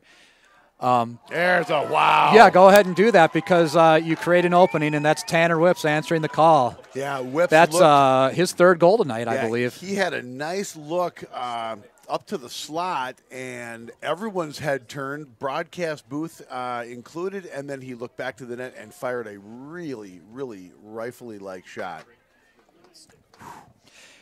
You know, one thing that we, I think that, let's start talking about it now. It's not in our notes for tonight, but, we've got our key returners for the Wildcats, Drew Wilson, Damian Schultz, Jack Stone, guys that produced goals and assists last year, among other things. You got to assume, and from what we've seen from Drew Wilson tonight, that's happened. Damian, is going to produce. Jack's going to produce. Who, we're going to need 2, 3, 4 more guys that can produce offensively. And I think one of the questions is, who are those guys going to be? Is it going to be people that were on varsity last year, maybe playing a third line, not getting as much time, guys coming up from JV? One guy, Tanner Whips, has stepped forward tonight. 3 goals. That's an emerging player, emerging contributor. That's great. If we can get that, if we can get 2, 3 more of those guys, and there's any number of people on this team that can do that, that's good. That bodes well for the Wildcats. Yeah, I think what you said is we see another goal. Is that Sorensen? That was Colby Sorensen with his first varsity goal. First varsity goal, the sophomore midfielder on a pass, I believe, from Jack Stone. But no, and here's something now. This is the 4th Wildcat, if my count's right, that scored tonight. Yep. And there's been a lot of guys that aren't going to come through as clearly in the broadcast, at least from what we're saying, that are contributing. But who is going to step up outside of these 4 guys? We'll know more after the East Ridge game. We'll know more after that 5-game stretch where we're not playing Chan and not playing East Ridge. Yep. So apparently Sorensen's, our associate producer, tells us that Sorensen's like to wear number 3. And Mills worked 22. Okay, so there's a commandeering of digits. Family thing here. Yeah, it's like the Ming Dynasty with numbers here. They have a thing with 3. So again, as some of those people emerge, something we'll be discussing over the course of the season. There's guys that had some big totals last year at JV. Guys that were on varsity, maybe not, getting the opportunity to play as much because of the people they were playing behind Tanner Whips. Great example of that. Hey, if we can get, if a Tanner Whips can get us 2, 3 goals on a regular basis a night, that's fantastic production. And that's going in Eagan's favor there. We're down to 2:40 left in the third quarter. The Wildcats holding on to a 2-goal lead here. It feels like, Ken, that the Wildcats have gotten back in their rhythm a little bit, probably starting at about the 4 or 5 minute mark of the quarter. And it feels like we're playing a little bit back like we were in the first quarter again. For the amount of energy that there's another goal. That's Cole Gibson getting his first goal of the season. And as we talk about the limited number of players that are putting the ball in the back of the net, we've had 2 guys that have introduced themselves into the scoring column. But no, Scott, we're at 12-9 Cats right now. In the last 4 minutes, for the amount of energy and possession that we've had, we have had 3 goals, but it does seem like there's been a fairly impressive momentum swing with possession, with physicality, with connecting and passes, and then ultimately with last 3 goals. And, if you think back, it started on that man-up situation, right? Damian Schultz feeds Ryan Colbert. He converts, gives the Wildcats the lead. And now we're rolling. We got Tanner Whips. We got Colby Sorensen. We got Cole Gibson. Right, we've got some people contributing. Feels like the momentum moving back to Wildcats' favor. And we got a loose ball down in the field. That's 35 Max Lukowski, the D-pole for Chanhassen comes up with it. And Chanhassen brings it into the zone and is going to try to set up and slow down this Eagan rally a little bit. Yeah, Eagan has had some unanswered action. Goals, of course, but they've controlled the ball. Chan's setting up.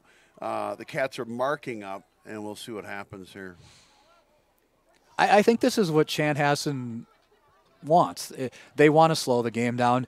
Again, slowing the game down prevents that quick transition game, which we haven't seen a lot of from Eagan. I don't think Chanhassen's given them opportunity. It keeps the ball to Drew Wilson's hands. It keeps the ball to Damian Schultz's hands. and it gives them time to move around. They've been somewhat successful. Nice save. save by Zach Wallach there. They've been somewhat successful in doing this. Good save there by Wallach. And he sends a pass up that's picked up by number 4. That's Zach Merwin. Oh, boy. Oh! Great pass to Schultz, and he had a beautiful shot. Great save. Gibson, or Drew Wilson with another shot and save. Boy, that's another big save for the Chanhassen goalie, Zachariah Rath. I know we've said that several times, but he has made some big stops, that really being one of them. Oh, clearly. I mean, the Cats would have another 4 or 5 goals if it weren't for, as we have stoppage of play here, timeout Blue with 51.5 seconds remaining in the third quarter. 12-9 Cats after an exciting run. Hey, I like the timeout by Coach Felter. Feels like we got the momentum back. They were moving up the field. Things were getting a little chaotic. Great time to use your timeout. Settle the crew down, get your defense set up, get things set up. Hopefully you create a turnover and move it down and get an opportunity here. You know, we've talked about that goaltender for the Storm coming up with some big saves tonight. We switched goalies at the half, and Wallach has had a couple of nice stops in his own right, and especially in the last couple of minutes. There's been a couple of shots. That last feed from Wallach to Merwin to Schultz result started with a save they only picked it up behind the net, and then it all went from there. So we're seeing a lot of things that are going to help us formulate, how we watch this team progress through the season, people stepping up. And it's going to be kind of whose turn is it, whether it be in the face-off circle, whether it be on the defensive side, whether it be up front, whether it be in the nets. It's not a one-man show anywhere. So a couple of updates on the out-of-town scoreboard courtesy of Brian Roth. Those familiar with the Eagan lacrosse program might be familiar with him. His son played in the Eagan Lacrosse Association before traveling and joining the evil empire known as St. Thomas Academy, but Brian's providing us some scores. Rosemount winning 17-3 tonight over Bloomington Kennedy, and at last report, St. Thomas is leading Farmington 4-2 at halftime. All right, yeah, the out-of-town scoreboard. And again, too, for the benefit of our viewing audience, we are at 51 seconds left in the third quarter, and we'll try to keep that updated here as we get this final minute or so underway.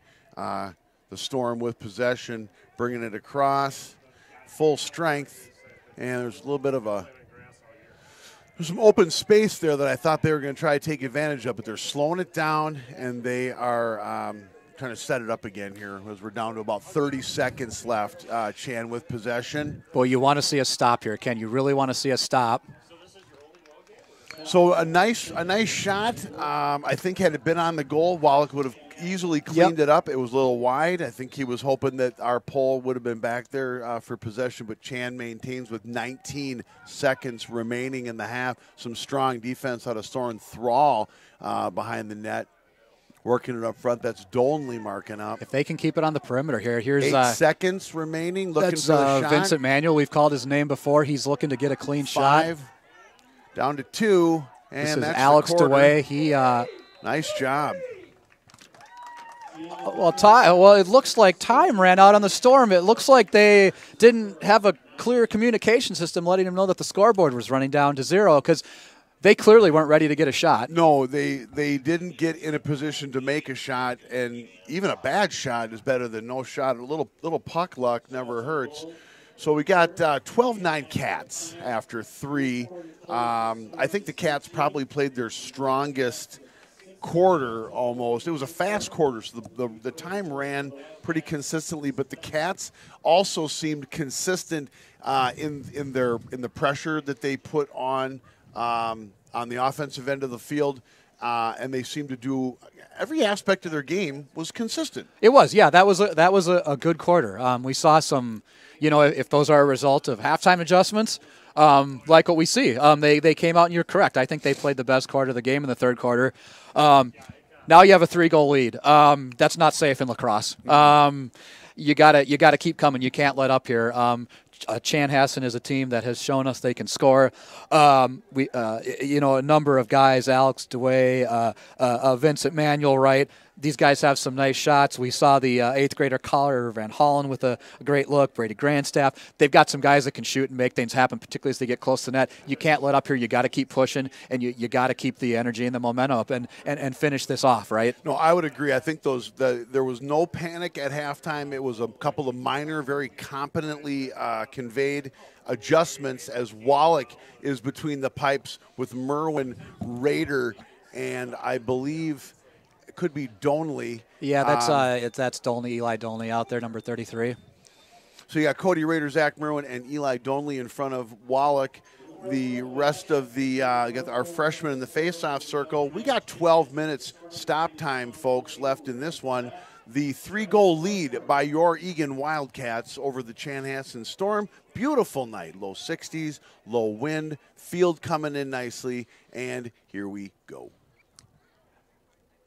We've been touching on the defense a little bit. Hey, they're in the same boat. Hey, pick that up.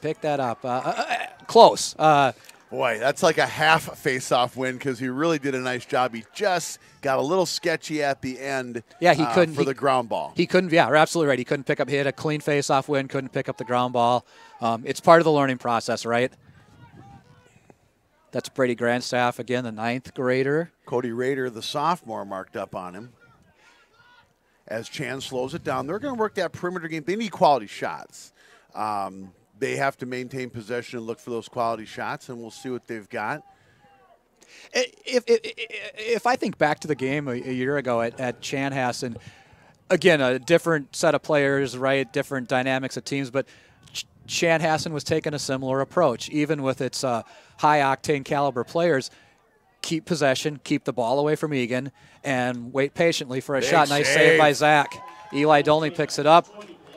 There, nice ground ball pickup for the smother as he leaves the crease. He's looking like he's got and it's up to number 9, Cole Gibson to Merwin across midfield, looking, throws it off to Drew Wilson as the Cats slow it down, set up. He's got whips wide open, whips down low. Oh.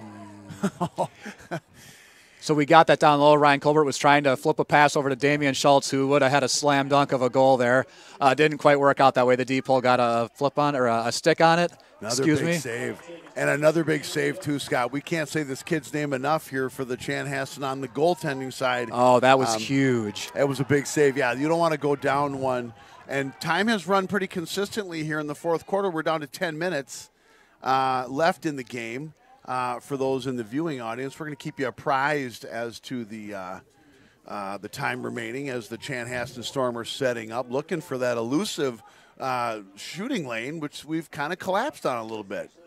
You know, we haven't talked as much about the defense as I thought we would tonight. When you talk about the guys that are out there now, Rader, Donley, Merwin, Rader and Merwin were on the JV team last year, right? Talking about guys that can step up to this level, step up and make contributions. Coach Felter has the confidence to put them on the field in the fourth quarter in a 3-goal game. We tend to talk about goals and assists. That's just as important too, right? Yeah, to have absolutely. the confidence in those guys on the defensive side to step up and fill those roles. And Soren Thrall's done a nice job as he's been in and out of the game. The Poles have done a nice job tonight. There's a nice stick check as Merwin takes it away. The starters who are out there now on the pole, plus Rader, who just took a pass from Merwin, they've done their job. There's been some open guys, and we don't exactly know how that occurred, but they took care of it with a halftime adjustment. And you know what I'm seeing? Like we just saw Zach Merwin picked up a ground ball. It just appears that the Poles on the defensive side, the middies, we're getting some more of those ground ball wins. Yeah. Look, everybody likes to talk about goals and assists. As again, we've been doing a lot of that tonight. Sure. Ground balls aren't sexy, but they win you games they win you championships. And right now, the difference in the late third quarter and the early fourth quarter is, now just as I say that, we just picked up another ground ball, and we've got a goal. Well, and I'll tell you, Scott, too, one thing that we don't necessarily have considered yet, they're getting used to the field and the way that it's handling the ball. So there has been less second and third attempts at those ground balls. Who else? Drew Wilson, number 6. Exactly. Nicely done. So again, a ground ball win on the offensive side leads to a goal. Those ground balls are I would say the general lacrosse viewing population doesn't necessarily concern themselves with them. When you dig into the stats and you start seeing guys that can win 20, 25, 30, 35 ground balls of you, those guys are valuable. Undoubtedly. Incredibly valuable. In a possession game, ground balls equal possession. They do, absolutely. So maybe not as flashy as winning faceoffs, but definitely part of the equation. Yep. And it feels like Eagan's winning some more of the ground balls and more as a greater percentage than they were early in the game, and it's making a difference. You and I, Scott, know a lot of these boys, and a lot of them are out there working those real benign fundamentals, ground balls, wall ball, catch and throw, and that kind of stuff. We got 8:45 left, just under 9 minutes. 4-goal Cat lead, 13-9. The Storm is in town. Oh, that's a turnover. That's a turnover, and it's going to be Wildcat. Hey, we're going to take these possessions however we can get them here. Absolutely. Stone brings it up and gets the touch, looks back. He sees Whips coming in, and he gives him the ball. Work that ball around, work some time off the clock. Again, good shot. Well, Scott, we've done a nice job of playing a perimeter game and taking quality shots. So if that looks like that becomes a little bit more of the MO with 8 minutes left as Schultz is behind the net looking, don't be surprised. Big shot. They could very easily start to kind of work a few extra passes in here now. Stone behind the net taking a look. Like that versatility in Stone. He'll go down behind the net. He'll run the field. Going to try and make something happen there. Gets a shot, and that's going to be. Got to be Cats. Hey, so viewers at home, if you guys saw that, so Jack Stone got the shot. Nice finish there by none other than Drew Wilson. Drew Wilson with his 7th. Oh boy, we've got just under 8 minutes. Drew Wilson strikes again and is starting to put a little separation on the board, on the scoreboard between us and the Chanhassen team, 14-9. Let's step back a moment. What set that up? Jack Stone took a shot, missed, followed his shot, hustled the goalie, got the ball, maintained possession, set up the Drew Wilson goal. Ground balls aren't sexy, but they win games. They sure do. Again, whatever. It's just like I guess I call them secondary face-off wins. The ball 5 to 10 yards away from the face-off circle, and you get possession. Possession is possession. Yep. It'll be interesting to see the stats from the game. Our fabulous team managers take care of that for the coaches. At some point, we'll get a chance to see that. The ground ball count. That was probably a little bit in Chan's favor in the first half. It's tilted in Eagan's favor. Clearly. And, I'm a little curious as to why there's been a couple of unforced errors in the faceoff circle by Chanhassen. They haven't been perilously lost in the faceoff circle, and they're pushing their luck. And twice now they've turned it over to us, not unlike we just turned it over. I'm not sure under what circumstances. Illegal substitution, Wildcats, and an unforced turnover. That's going to be Wildcat ball. Yep, Schultz on the sideline right by one of the local cameramen as he sets up. Looks like he might find Diffley in the middle there. I'm not sure. Looks like it is Billy Diffley. Yeah, it's Bill Diffley, number 16. Yep. Oh, boy. That's a goal. That rolled in. Is that Gibson? Well, that was another Colby one by Sorensen. Sorensen. Colby Sorensen with his second goal of the night.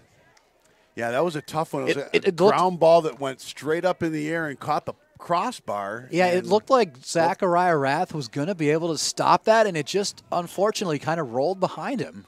Well, another thing is, that these turnovers have really contributed to several of the last Wildcat goals. Just over 7 minutes remaining, 7:13. It's a 15-9 Wildcat lead here in the fourth quarter. We've seen a little bit of everything tonight, Scott. Yeah, We've seen two teams that are both going to be right there at the end of the season come out, kind of pound away on the body, kind of shuffle around, dance around, and then we've seen one team kind of take control, the other team kind of take control, they kind of square it off, and now the Cats have the momentum, and they're up by 6. Yeah, I think what you're seeing is The Cats play a good team game. There's moving the ball around. How many? We've got 5 different scorers. Moving the ball and taking advantage of opportunities, converting on those chances. And, maybe right now what's happening is again, game 1, halfway through the fourth quarter, Wildcats might just be a little more talented right now than the Storm. As Chanhassen looks ahead, there's some guys in this field that can play. They've got a goalie who's capable of making some big saves, right? That's going to be critical for them as they move through the year. Alex DeWay, the junior midfield, man, that guy's got a great shot. Vincent Manuel's been involved, right? He's had some good shots. So they've got some guys that can put the ball in the net, right? And they've shown us they just haven't been able to run their offense effectively in the second half. 7 minutes remaining in this ball game, and it's game 1, Scott. Yep. And you're looking at this Wildcat team, and you go, if these guys keep leaning on each other, looking to the left, looking to the right, and saying, hey, we got this team conceivably could continue to get better. Yep. And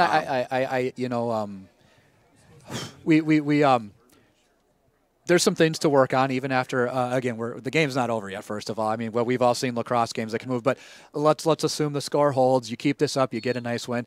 You got some things to work out, right? But seen some pretty positive things so far.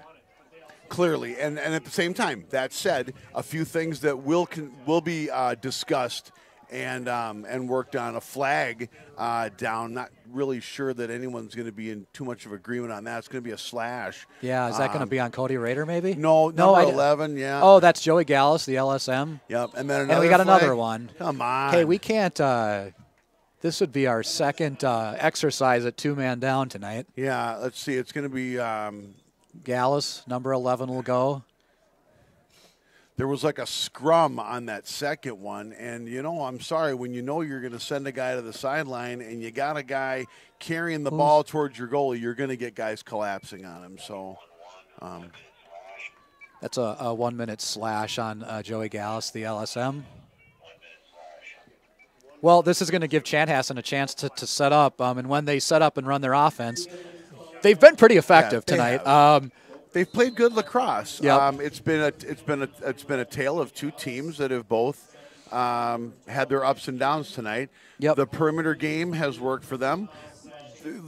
We've killed off some good penalties tonight too, so we'll see if we can maintain that. Yep. And I think that shot was on. Yep. I think that would have been a save. And I do think that the perimeter game and the perimeter defense is holding up right now. If you look at the guys that are playing and contributing for the Storm, it's a young team, right? We've got an 8th grader scoring, a 9th grader scoring. This is a young team rebuilding. There's a lot of guys out there contributing. I'm looking at their schedule. They're members of the Metro West Conference. They've went out and they have assembled a pretty impressive non-conference schedule. They have. Thursday, they get Lakeville North. That's a state tournament team in all likelihood. Saturday. Big save by Wallach as Murray collapsed save. on the shot. Great 5:54 left in the fourth quarter. Both of our penalized players are on their feet as we're trying to finish the job here with this 2-man down situation. Sticks up a couple times have served us well. In the slot. Yeah, you're going to convert on some of those. Well, you're going to. Hey, we're getting some practice at 2-man down. We sure are. That's the second time tonight, as you pointed out earlier. I think that first slash may have been a little questionable. Yeah, I think you're right. And I'm not even sure what they were calling on that second one, but the Cats have a 5-goal lead at 15-10, 5:38 left in the game, and we are back at full strength. So, again, continuing. So, Lakeville North on Thursday, Matamidi on Saturday, a state tournament caliber team. They have a non-conference game at Prior Lake in a couple weeks. They have a conference contest at Benilde St. Margaret's. They are playing a non-conference game against Wayzata, a non-conference game against Stillwater. That's 7 teams who are capable of being in the state tournament. That's 2 or 3 that are capable of winning the darn thing. For the staff, Coach Junker and his staff to schedule that type of non-conference schedule, it says something about what he wants to do. He wants to test his team. Yep. No, he wants to understand what they're made. He wants to get them prepared to improve, and I think that this is a team that it would be interesting to see them play 6 weeks from now. They're going to be improved. They're going to learn from playing that gauntlet of a schedule. Absolutely. Even if it doesn't necessarily work out in their favor, they're undoubtedly gonna improve. And to say that doesn't mean that they've played poorly tonight. No. And hey, this game's not over yet, by the way. Nice stick up by Merwin. I think that might be Donley that is the recipient of that. Carrying the ball across the mid-stripe. Maybe a timeout by the Wildcats would be my guess. Donley had nowhere to go, and when a pole has nowhere to go, a timeout is your best friend. So here we are, just a click under 5 minutes remaining. Wildcat Stadium in the upper 50s right now. Clear sky, beautiful night. 15-10 Wildcats. Again, good time for a timeout. Chance for the coaching staff, Coach Felter and the staff, to calm everybody down, talk about, all right, we've got possession. We're inside of 5 minutes. We got a 5-goal lead. What do we do? And if I'm in there, I'm like, keep doing what we're doing. Precisely. It's been a great second half. Don't let up. Don't slow down. There's too much time left. Keep it going. We need a couple more goals, right? Yeah, clearly, because, I mean, I don't know that it is that it's conceivable to say, okay, let's start working in extra passes. I mean, it's not time for that. A 5-goal lead is only a goal or two away from a close ball game. So. No, and then the Chanhassen they can score. They can make things happen. I think you keep going with that second half game plan, keep cranking it up, and go roll on from there. But hey, I like that there's multiple guys contributing offensively tonight. We got Colby Sorensen, Ryan Colbert with 2 goals. We got Tanner Whips with the hat trick, and Drew Wilson. We just lost track of how many goals he's scored tonight, but it's been a lot. It's 7, I believe, is the actual 7. number. Yeah, the lucky number 7. So, like to see that distribution. That's healthy. Interesting to watch how Chanhassen's changed their approach to defending Drew Wilson. That's, I think, something we're going to talk about in the coming games is how do people do that, and what does that mean for the people around him? Because if they're going to double team him, if they're going to try and lock him out, that just plays right into our favor because we do have other guys that can contribute. We clearly do. You pay too much attention to any one of about 4 guys, and you're leaving 3 guys as Meekin puts a nice move, and he's looking.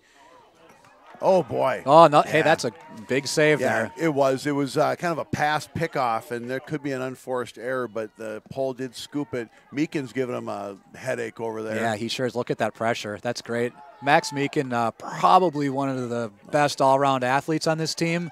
Max, a 3-sport athlete, a captain of the hockey team here at Eagan this year. Failure to advance on the Storm, and you kind of saw that coming. Some real tenacious play by the Wildcats as they bring it in, and that looks like that's Matt Verbeek. Verbeek. Sorry, I'm going to say his name right one of these days. Verbeek is he's kind of trying to find some space because, we want to find a good shot, but in doing so, we're going to eat up clock as we're down to 3:50. Yep. 3 minutes and 50 seconds remaining. Hey, and what I would say, there's another ground ball pickup. Yeah, that's big. Excellent. That was Jack Thompson. It says John Thompson. We've always known him as Jack, right? We've always known him as Jack. Big shot and goal. That's nice. Verbeek. Matt the Verbeek. Junior, first of the night. With a nice look. His first varsity goal, seeing his first varsity action. We talked earlier, Scott, and the goals, even at like 8, 9, and 10, were limited to 3 or 4 guys at the most. Now we've got 6 or 7 guys in the scoring column. Yep. That is starting to blossom into a whole other aspect of this team. Yep. But you said it just a minute ago, ground balls. And, boy, how important is that? It's not flashy, but that goal wouldn't have happened without that scoop up here by the midline. Hey, and there's again, a guy that was Jack Thompson. I'm going to call him Jack Thompson until somebody tells me not to, because that's how I've always known him. Yep. The associate producer says that too. I've known him since he was a young man, and he's Jack. Nonetheless, a guy played JV last year, steps up to varsity, wins a big ground ball, sets up a scoring opportunity. Absolutely. 3 minutes, 30 seconds remaining. Storm with the ball. 16-10 Wildcats. Now, the Storm don't have the luxury of looking – they can't be terribly selective. No, they can't now. They got to put the ball on the net if it's got any chance of showing up in the net. They got to press, and I think when Eagan has possession, now you need to be really selective about your shots. Well, we're just a few clicks over 3 minutes as Merwin's defending behind the net. And we would venture to say that we could probably work an extra pass or 2 into our perimeter game from here on. Jack Stone defending on top. Big attempted save by Wallach off the money and clear. Going to be Chanhassen ball. Yeah, nice defense there by Stone. Forced the Chanhassen player to the outside, and he got off a shot, but it was a pretty low percentage shot. Oh, someone got a little kind of a mugging from behind. Rader was on the defense, the kind of the pass to the cutter, but he did not get a clean shot. It was Vincent Morgan on the shot there, just didn't get off the clean shot that he probably wanted to. And we kind of whiffed on that one too. Did he whiff on that one? He did. I thought maybe he had it in his stick. He had it in his stick. He just didn't get a clean shot off. Looks so like Stone's kind of bringing it down, going to get a touch in the time zone here. And at this point, 2:26 remaining for our viewing universe. Cats with the ball. Looks like that's actually Gibson up top. Yeah, we got Tanner Whips, Gibson, Stone. We got Ben Willery. There's a flag. Ouch. Ben Willery's in the game, number 20. Yeah, we're deep. And, game one, it's good to see a few other guys out there because, boy, I tell you, it's a long season. You get nicked up. And you want to know who's willing to step up. So this is a little bit of an interesting. You got it looks like Ryan Colbert, Ben Willery playing attack, and it looks like there might be Matt Verbeck was sort of looking maybe like the third attack out there, but again, this is more of a control the ball, distribute around. Nice move by Ben Willery. Big pass and a shot and goal. And we've got a penalty down. That's the second flag. There was a push or a slash just about where Stone and Willery are celebrating, and Verbeck, and then there's a second flag. So we'll see how this translates. I like that play there. Ben Willery controls the ball deep in their end. Jack Stone makes a nice cut. Willery hits him and converts it to a goal. Nice looking lacrosse play there. Yeah, Willery actually found a lot of opportunity to create space for himself in that corner, and that allowed guys to get open. We're 17-10 Wildcats with 1 minute and 30 seconds remaining. The penalties just came up. I did not catch it through the associate producer's walkie-talkie. Releasable or non-releasable? Oh. Got a non-releasable penalty. Boy, certainly not part of the game plan when you're down like 5 at one point. We have releasable penalty on Chan, and there you go. Again, a kind of a secondary face-off win. We'll take it. We'll take it. Again, and then what happened there, Patrick Ryman did enough, right? He took the face-off, right? Yeah, he did. Oh, that's unstoppable. So it went yeah, Patrick Ryman took the face-off. Joey Gallus picked up the ground ball. Gallus to Stone to Schultz. And Schultz finished that. Yeah, you're not going to stop that, right? No. That's the first time we've called Damian Schultz's name tonight for a goal. Again, I think that's going to be a pretty regular occurrence. He's one of our better finishers, right? I would agree. And you said it earlier, it's the attention that he attracts, which is almost as good as a goal because you're opening up for guys like Wilson and whomever. So nicely done, and good to see him get his first of the year tonight. At some point, teams are going to have to say, well, look, we watched the film of the Wildcats. We've got a number of guys that can put the ball in the net. We've got Damian Schultz. We got Drew Wilson. There's three teams. There's a team that we're going to come across later in the year, two teams that'll have an answer and have enough strong deep holes to match up against them. Most of the teams we play aren't. They're going to have to pick who do we double, who do we try to lock out. That means the other one's going to be open to create havoc for the other team, whether it's distributing, getting assists, putting goals in the net. It's going to be a matchup problem for a number of the teams we play. Not all, but a number of the teams we play. So as we wind down under a minute here, the Wildcats took care of business tonight. It was 8-8 at halftime.